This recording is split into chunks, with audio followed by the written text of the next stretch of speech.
Hello you guys, welcome back to the channel. Or if you're new here, then welcome. I do videos every Friday on frugal living and budgeting, simple living, all of those kinds of things. So if that sounds good to you, then I would love to have you subscribe. But today what we're talking about is KateKaden's challenge. So she gave everybody this challenge of saving from now, so we're at the beginning of August, or middle of August, I guess, through the end of October. Now she gives 4 ways to do this, and one of the ways is she says you can do $10 a week, you can do $25 a week, $50 a week, and $100. So if you do the $10 a week, then that would be $120. If you do $25 a week, that would be $300. If you do $50 a week, $600. And $100 a week would be $1,200 in 12 weeks. Now we don't actually have to stick to those 10, 25, 50, and 100. You can do any variation of this. The goal is just to get as much saved by, the end of October, so by Halloween, as we can. Or at least that's my thought on it. You can do whatever you want. You could even do $1 a week, however you want to do it. We, however, are saving up to go on a Disneyland trip. So that right now I'm already saving. So when she said this challenge, I was like, oh yes! Not only am I doing it, I'm doing it with gusto, because there's some things that I need to save for, and I have until April. But if I could ramp up my savings between now and then, that just came at the perfect time. So you might be thinking, what am I saving? What is this money for? Well, whatever you want it to be for. It could be for Christmas, because at the end of October we have the holidays running right around the corner. It could be for your emergency fund.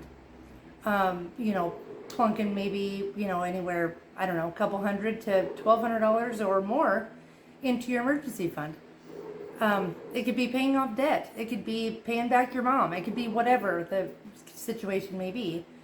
Or it could just be to have in savings for whenever life happens, you actually have the money for it, so that we're not going into credit card debt or having to pull out of, say we already have an emergency fund and it's fully funded or whatever, and something small happens and you don't want to take it out of there.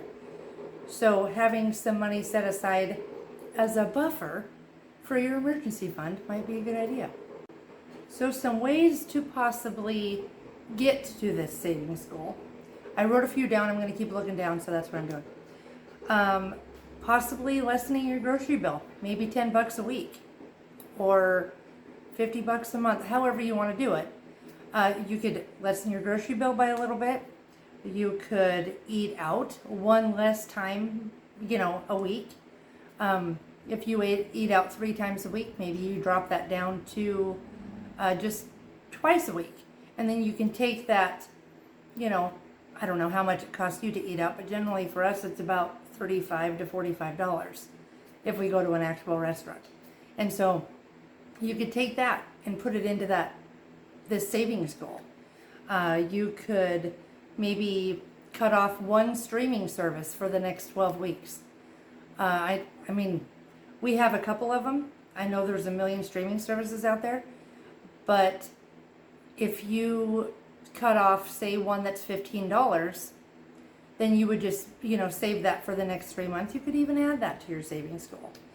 And here's another thing. If you have some fur babies around, some kitties, some dogs, whatever, and you have a line item for them in your budget, you could maybe take a little bit out of there for their toys and that kind of thing. Because chances are you've got a whole bunch of toys kicking around your house already. And they really just like to play with a 2-liter bottle and make a bunch of rackets. So save on some toys there. Or the other thing is you could, if you have a side hustle, or you maybe work an extra hour at work, I'm not exactly sure. But bringing a little bit more money, whatever that looks like to you, would also help you reach this goal. So if this sounds something that you're interested in, then definitely let me know down in the comments as to what you're going to do. And okay, so if you don't know who KateKaden is, just so you know, she is she does budgeting and simple living, those kinds of things, frugal living. And I think you're just going to love her channel. I will leave a link down to her video, which is where she brought up this challenge to everybody, down in the description box. And if you have not ever watched her stuff, you gotta go watch it. And her baby is adorable. Okay, he's about 6 or 7, but still, he's adorable. And he makes these little cameos, and her kitties come in sometimes. It's just great. So I'll leave that link to that down in the description box. And if you go check her out, let her know that Backroad Money sent you. And I will see you guys in the next video. Thank you guys for watching. And I'm super excited about this challenge, so let me know. All right, bye.